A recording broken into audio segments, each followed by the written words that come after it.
4월 11일 고난주간 토요일 말씀은 마태복음 27장 57절부터 66절까지의 말씀입니다. 죽음은 소멸을 의미합니다. 생의 종말이며 다시는 생의 자리로 되돌아올 수 없는 영원한 마지막을 의미하기 때문에 사람들은 죽음을 두려워하며 죽음에서 허물을 느끼기도 합니다. 꿈도 열정도 희망도 죽음 앞에서는 아무런 의미가 없습니다. 또한 죽음은 단절을 의미하기도 합니다. 죽은 자와는 더 이상 부모 자식이나 형제의 관계라는 것이 지속되지 않습니다. 그래서 죽음이 있는 현장, 즉 장례식장에서 어김없이 보게 되는 것이 슬픔과 애통이지요. 관계의 단절로 인한 슬픔과 애통, 그리고 실망과 허물을 죽음의 현장에서 목격할 수 있습니다. 이것이 죽음에 대한 인간의 반응입니다. 예수님의 죽음도 예외는 아닙니다.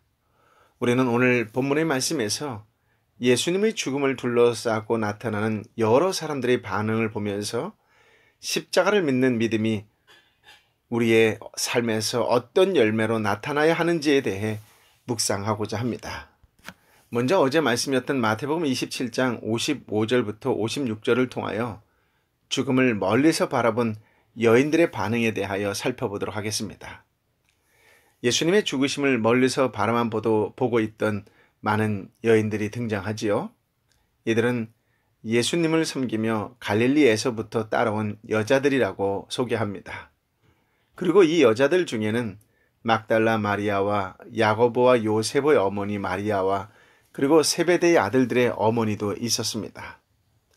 마태가 많은 여인들 중에 특별히 이들 몇 명을 언급하는 이유는 이들을 통해서 예수님의 죽으심을 멀리서 바라만 보고 있던 여인들의 심정이 어떤 것이었는가를 알 수 있기 때문에 소개한 것이라고 생각될 수 있습니다. 막달라 마리아는 누가복음 8장 2절에 보면 예수님에 의해서 귀신으로부터 해방되고 병 고침을 받은 사람입니다. 예수님에 의해서 큰 기적을 체험한 것이지요. 이러한 사람이 고향인 막달라를 떠나서 예수님을 따랐다는 그 이유가 무엇인지 능히 짐작할 수 있습니다. 그것은 귀신을 쫓아내시고 병도 고치시는 예수님의 능력이 좋았기 때문일 것입니다. 물론 감사와 사랑의 마음도 함께 있을 것이고요. 예수님을 갈릴리에서부터 따랐던 많은 여인들도 이와 비슷한 이유로 따랐을 것입니다. 세베대의 아들들의 어머니 마리아는 마태복음 20장에 보면 나의 이 두 아들을 주님의 나라에서 하나는 주님의 우편에 또 하나는 주님의 좌편에 앉게 해달라고 청탁을 한 여인입니다. 자신의 아들들이 예수님의 나라가 임했을 때 예수님의 좌우편에 앉게 해달라는 것이지요. 아들의 성공을 위해 예수님께 부탁을 하는 것이고 따라서 마리아는 예수님께서 속히 예수님의 나라를 세우기를 기대했을 것입니다. 따라서 마리아가 예수님을 따르게 된 이유에는 예수님으로 인한 아들의 성공에 대한 기대가 있었음을 생각할 수 있습니다. 야고보와 요셉의 어머니 마리아에 대해서는 자세히 알 수 없지만 그 역시 예수님과 가까운 사람으로 예수님에게 어떤 기대를 가지고 따랐던 것이 아닌가 생각해 볼 수 있습니다. 예수님은 참으로 놀라운 많은 기적을 행하셨습니다. 자연히 사람들은 예수님의 능력에 기대를 두었을 것이고 예수님으로 인해서 어떤 이득을 보고자 하는 마음도 있었을 것입니다. 즉, 자기 배부름을 위해서 예수님을 따른 것이지요. 그런데 예수님은 그들 앞에서 힘없이 붙잡히시고 십자가에 못 박혀 죽으셨습니다. 이러한 예수님을 보면서 예수님을 따른 많은 여인들의 심정이 어땠을 것 같습니까? 예수님의 죽으심을 멀리서 바라보면서 모든 기대가 무너지는 실망과 함께 지금까지 예수님을 따랐던 모든 일이 헛된 것이었다고 생각했을 것입니다. 믿고 따랐던 예수님이 죽었으니 이제 다 끝났다 라는 생각도 했을 것입니다. 예수님의 죽음을 멀리서 바라보고 있던 여인들에게 예수님은 이제 죽은 분으로만 여겨질 뿐이지요. 더 이상 기적을 체험할 수도 없고 병이 들어도 고침받을 수가 없습니다. 여인들은 부활에 대해서 전혀 알지 못하고 있기 때문에 예수님의 죽음으로 예수님과의 모든 관계가 끝났다고 생각할 것입니다. 그리고 예수님을 따랐던 모든 삶을 청산하고 예전의 자신들의 삶으로 돌아가는 일만 남았을 뿐이지요. 여러분은 여인들의 이 같은 모습에서 무엇을 생각할 수 있습니까? 마치 우리도 여인들처럼 예수님을 대한다고 생각되지는 않습니까? 우리는 예수님을 부활의 예수님으로 믿습니다. 지금도 살아계셔서 우리에게 함께 하신다고 믿습니다. 하지만 이것은 우리의 머리에만 박혀 있는 믿음일 뿐이지 실제로는 예수님을 죽은 분으로 취급하는 것이 우리의 솔직한 현실일 수 있습니다. 예수님의 살아계심을 믿는다면 그 믿음은 지금도 우리에게 기적으로 일하시는 예수님을 바라보게 하고 의지하게 합니다. 또한 우리의 삶에 실망할 것은 없으며 오히려 예수님이 우리를 간섭하시고 인도하심을 믿으며 모든 기대를 예수님께 두게 할 것입니다. 하지만 나의 믿음의 현실이 과연 그런지 묵상해 보시기 바랍니다. 조그만 일에서도 모든 것이 끝난 것처럼 실망하고 낙심하는 나 자신을 생각하고 발견한다면 나에게 예수님은 죽은 분이 아닐까요? 두 번째 묵상은 예수님을 장사한 예수님에게 장례를 드린 요셉에 대한 묵상입니다. 57절부터 60절까지의 말씀인데요. 함께 읽어보겠습니다. 날이 저물자 아리마대 사람 요셉이라고 한 부자가 왔습니다. 그 사람도 예수의 제자였습니다. 요셉이 빌라도에게 가서 예수의 시신을 달라고 청하자 빌라도는 내주라고 명령했습니다. 요셉은 시신을 가져다가 모시천으로 쌌습니다. 그리고 바위를 뚫어서 만들어둔 자기의 새 무덤에 예수의 시신을 모신 다음 큰 돌을 굴려 무덤 입구를 막고 그것을 떠났습니다. 요셉은 예수님의 제자로서 빌라도에게 가서 예수의 시체를 달라고 요구하여 시체를 가져다가 바위 속에 판 자기 새 무덤에 넣어 장사를 지낸 사람입니다. 예수의 시체를 가져다가 장례를 지냈다라고 하는 것은 자칫 잘못하면 대제사장이나 장로, 서기관 같은 사람들의 반감을 살 수 있는 위험한 일이지요. 그런데도 위험을 무릅쓰고 예수님을 장례 지냈다라고 하는 것은 예수님에 대한 요셉의 마음이 어떠한가를 알게 해줍니다. 그렇지만 요셉에게도 예수님은 이미 죽은 존재였을 뿐입니다. 요셉은 예수님을 장사 지내면서 새로운 부활의 생명을 생각하지 않았습니다. 요셉이 죽은 예수님을 위해서 할 수 있는 것은 이미 죽은 몸을 깨끗한 세마포로 싸고 자기의 새 무덤에 장사하는 것이 전부였을 뿐이지요. 어떤 사람들은 요셉의 이 같은 행동을 예수님에 대한 봉사와 섬김으로 칭송하면서 요셉처럼 예수님을 위해 물질로 봉사하고 섬겨야 한다고 말하기도 합니다. 물론 위험을 무릅쓰고 예수님을 장사하는 요셉을 보면 예수님에 대한 그의 마음을 짐작할 수는 있습니다. 그러나 예수님을 세마포로 싸서 무덤에 넣은 요셉의 마음이 어떠했겠습니까? 여인들과 마찬가지로 이미 죽어버린 예수를 바라보면서 슬픔과 애통만 있었을 것입니다. 요셉이 예수님을 장사하고 돌아간 후에 그의 삶을 생각해 보십시오.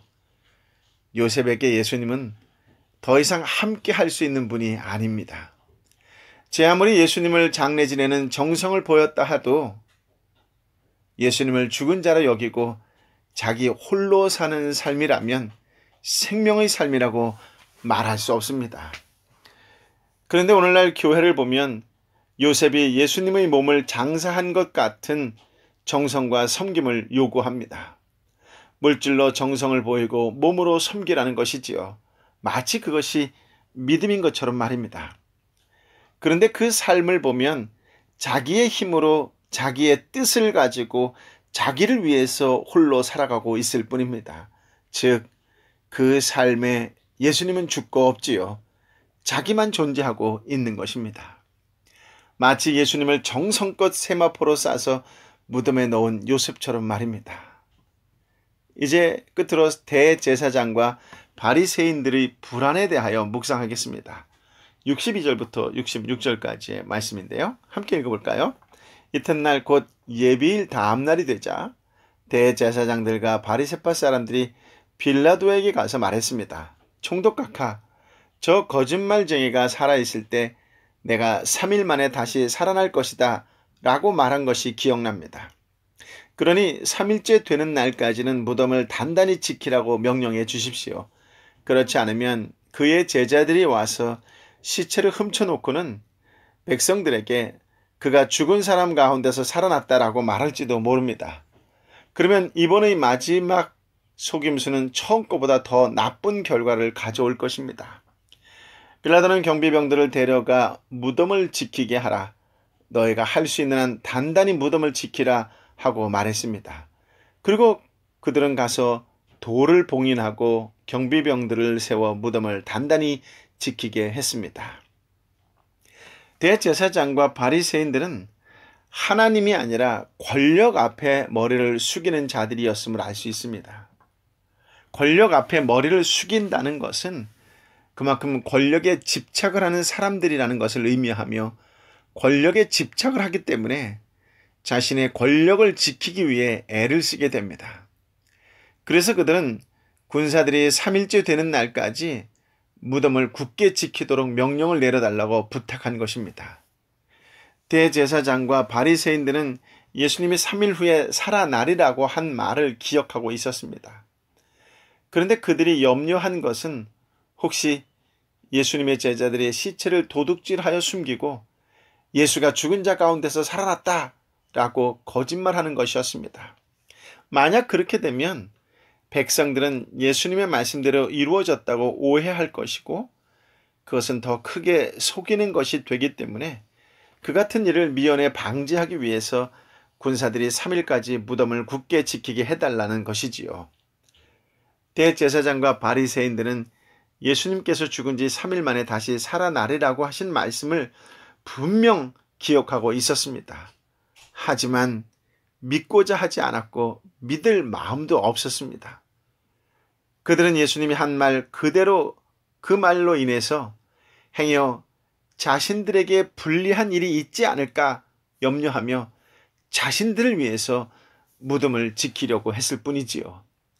이것이 예수님의 죽음을 둘러싼 여러 사람들에게 볼 수 있는 반응입니다.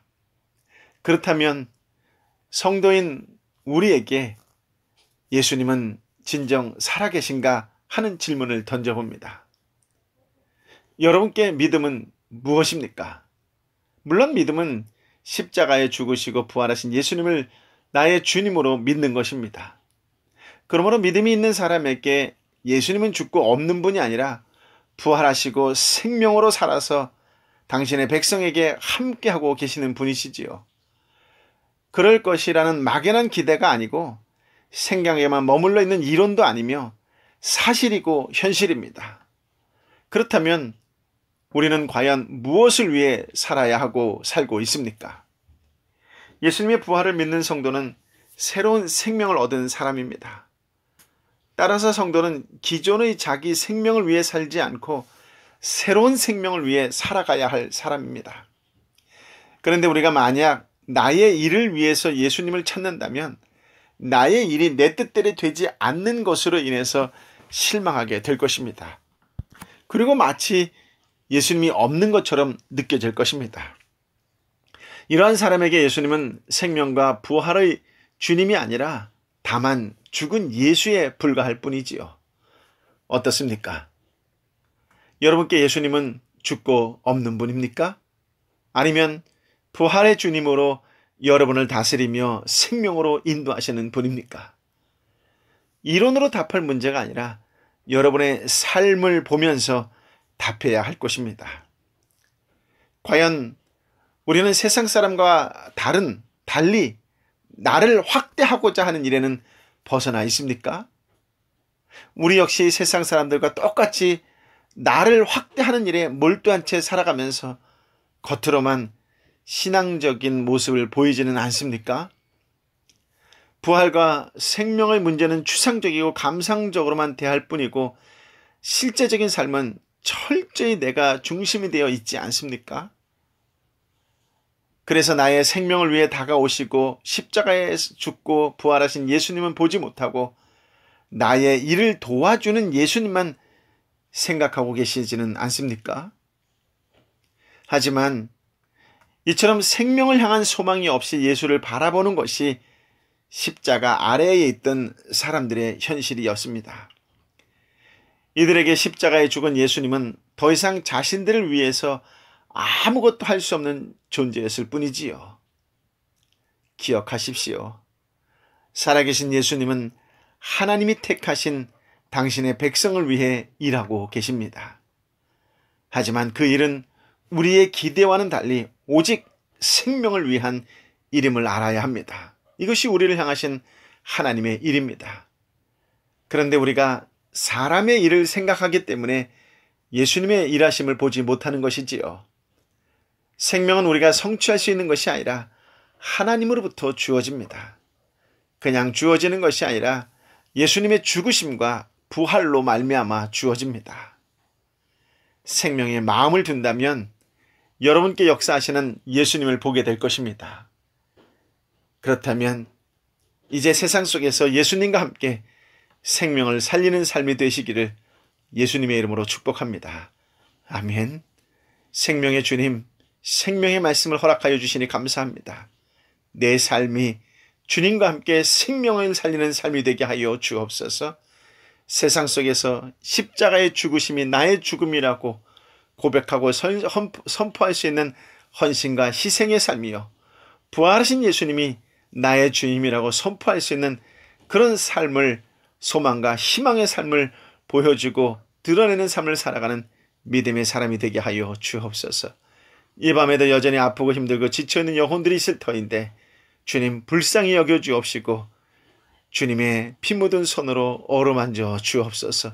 소생케 하시는 주여, 다시금 일어날 수 있도록 은혜를 베풀어 주옵소서. 치유될지어다, 회복될지어다, 열릴지어다, 해결될지어다. 예수의 이름으로 당당히 선포하며 나아가는 오늘 주님의 백성들의 선포가 되게 하여 주옵소서.